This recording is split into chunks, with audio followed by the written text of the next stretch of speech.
batli yozib berish va o'shalarga sizni fikringiz mana qanaqa qaraysiz, ularning mexanizmi o'zi aslida qanaqa foyda va qanaqa tomonlardan zarar. Siz mana shu haqda fikringizni auditoriyaga ham bitta aytib bering. Juda ham o'rinli savol. Bugungi kunda batlarning iste'moli juda ham ommalashmoqda. Men shaxsiy fikrimni aytadigan bo'lsam, men xuddi hozir aytganingizdek isbotlangan tibbiyot bilan, доказательный meditsina bilan ishlash yaxshi ko'raman va o'sha davolash standartlariga asoslangan holda ta'sir mexanizmi isbotlangan dorilarni ishlatib, men o'z amaliyotimda batlarni tavsiya qila olmayman.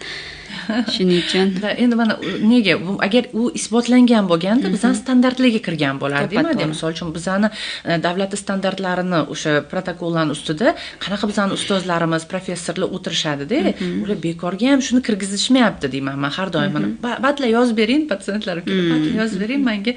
Yo'q, men batla yozadigan o't kimdandir bor, yo'q kelishadi. Batla yozib berishgan, mana shular aytsam bo'ladi. Yo'q, mana menga yozyapman magniy kerakini, mana magniy yozyapman, yod kerakmi, yod yozyapman. Sizga D kerakmi, D yozyapman. Aytadi, amerikanskiysini yo'q. Menga oddiy mana shu aptekadan borasan, shu oddiysin, chunki o'sha davlatning anaqasidan o'tgan, standartlardan o'tgan, demak, preparat.